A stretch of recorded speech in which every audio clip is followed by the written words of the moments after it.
we were more like college age. I think I was in college and Blake was in high school. We were, we were outdoors, sports, all that stuff, but we also played our Nintendo and our video games and stuff like that. And Blake was a lot more computer tech savvy than I was. I could basically open like a Word document and write a paper, and that was about it. Blake could tear a computer apart and put it back together. But back when internet was really kind of blowing up, he ended up downloading like one of the games that we used to play as like young kids, and so he's like, "Oh, we got to try this. Is a game we had never beat before." He's like, "Man, we got to try and beat this game." And so I was the one playing the game, and Blake was kind of the navigator. And you know how Blake was. He printed out maps and had just a map all over the living room of where we needed to go and how we were going to strategize to beat this game. And that was, we stayed up.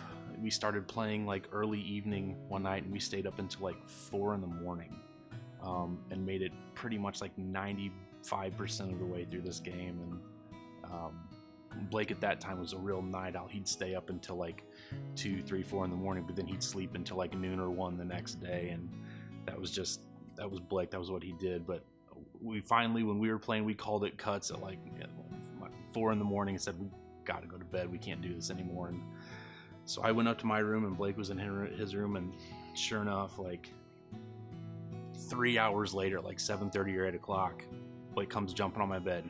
"Get up. We got to go beat this game." And I'm like, "What's going on?" So I mean, that was one of the things that like we always did. I mean, so we got up and we beat this game like an hour later, and that was just like our glory for the weekend or whatever. But that was one of the things that Blake and I did, whether it was video games or sports or reminiscing about the pool that we grew up. I mean, we always were touching back on things that we loved and cherished from our childhood, and we always just found a way to kind of keep those things going in our lives. And then when I had kids, and then when Malachi was born, we were continuing like kind of that next wave where we would take our kids to the pool, and Mom of course kept all of our toys, so we would bring our toys out and play with them to kind of pass those things down. So I mean, the stories, there's not enough time to tell every story, but I mean, the best thing was just how we embraced like that perfect childhood we had, and we always would look back on it with fondness, and we're looking forward to sharing that with our kids one day. So where to start? That's the question. There are so many stories. They continue to come to us. Sometimes it's a chance meeting. I'm trying to sell off my old photography equipment and some things rather, and so I was trying to sell something, and a guy contacted me about it. He said, "You're Blake Snyder's father, aren't you?" I said, "Yes." Not quite sure what they were wanting to know for. He said, "I'm a truck driver.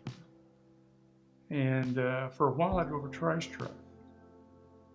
And I had to pick up at the precinct station actually.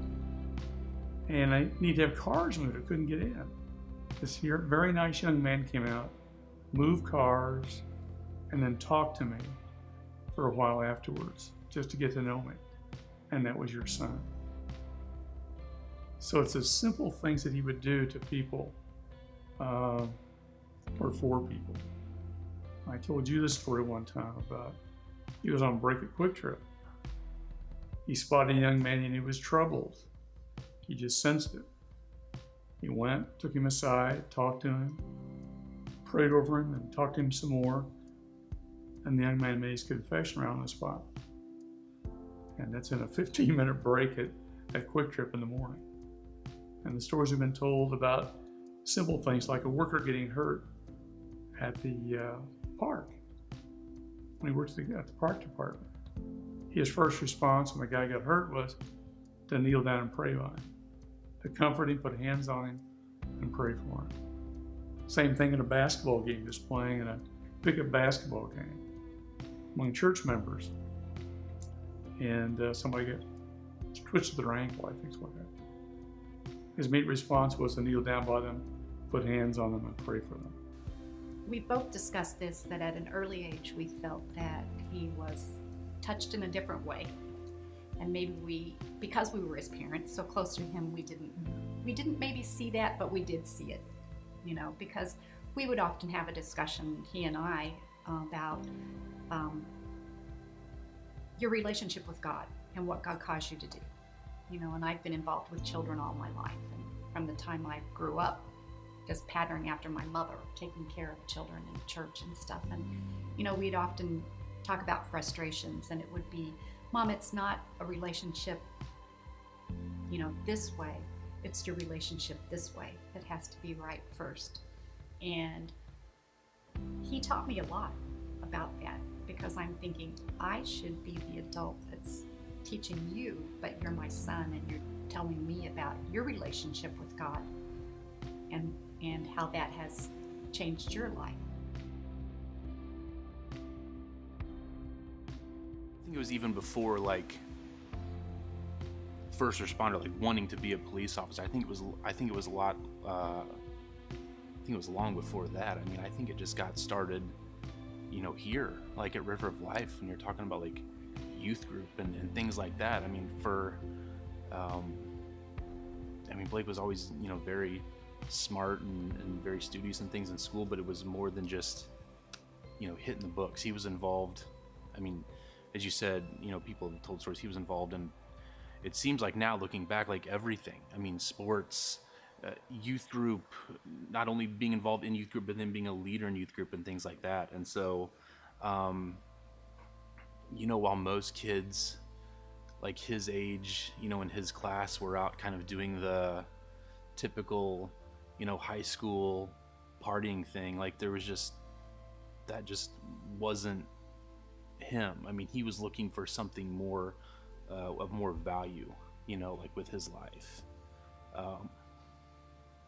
And my wife Sarah and I, we lived in the apartments that are right behind the church when I was in dental school, and I knew he was over here all the time, and on weeknights and weekend nights and stuff, doing youth group and stuff. And I just remember one time, we knew he was going to be over here, and we popped on over, and everybody was in the sanctuary, doing service, and we couldn't find Blake. And I'm like, where's Blake at? And they're like, oh, he's upstairs praying. And I'm like, oh, they leading youth, youth praying, or youth group, kind of a prayer session or something. They're like, no, he's up, by himself in a quiet place. And that was the first time that it really hit me, that it wasn't just, hey, I'm gonna go be with this group of people, or kind of part of this youth group or dynamic. I mean, it was more within. It was a more one-on-one with God, really.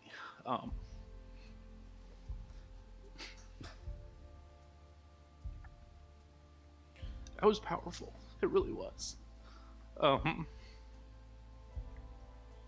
Because I think like every person going through life and kind of getting things figured out as to what's their purpose or calling in life or things like that. Obviously, I was one of those people at one point or another that kind of, I don't want to say doubted everything, but I had questions. And so, I try to ask myself these questions about God, Jesus, religion, and all that stuff. And I would look at Blake, and he was, he didn't ask questions. He just believed. And I followed that.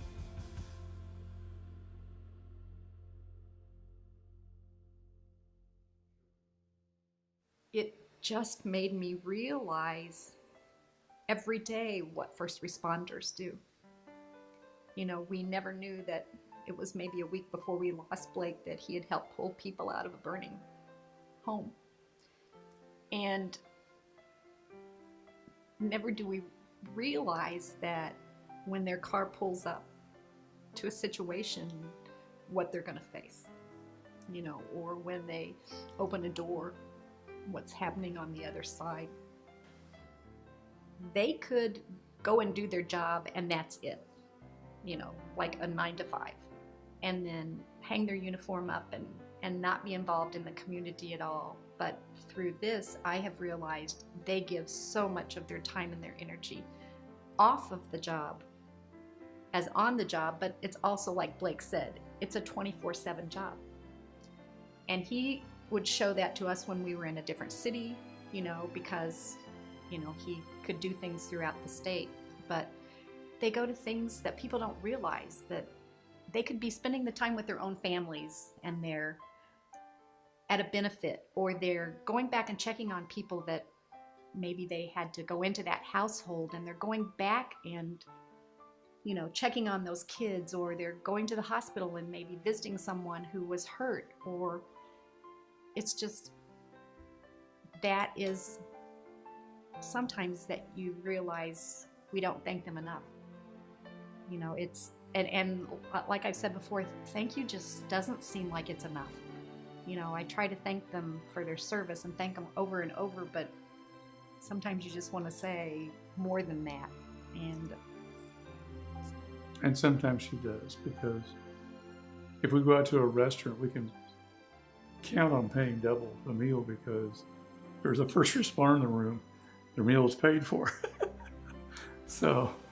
But I learned too, I think you see that sometimes people do things and they serve others and they want everybody to know about it. But I think God calls us to be humble and to serve people in the way that He opens our heart to do it. To compliment somebody, or to take care of a little child that might be lost, or to pay for somebody's meal, and I think that when you do those things, that, God tells us, feed the hungry, and you've done that unto me. Clothe the people who don't have clothes, and I think that so many times you see the first responders doing that. It's those little bitty things that will make a difference in people's lives, sometimes more than the huge big things that people go out and boast and brag about, because that may have been the moment that you touched their heart and turned their life around. Blake taught us a lot, as did the other officers. We go down to the precinct regularly, and we always go down when roll call is over.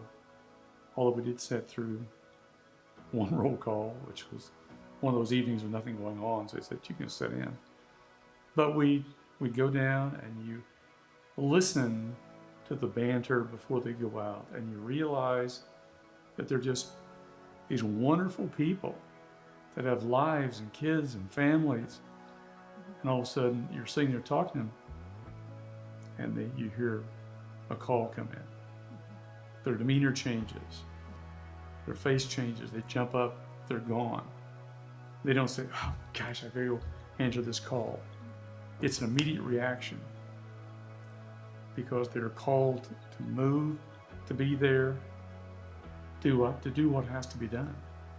And we've seen that time and time again. I don't know how many times we've been down to the precinct station and watched that happen. And it's without hesitation. Absolutely. Without a hesitation at all, that no matter what it is, they're there. And they go and give 200%.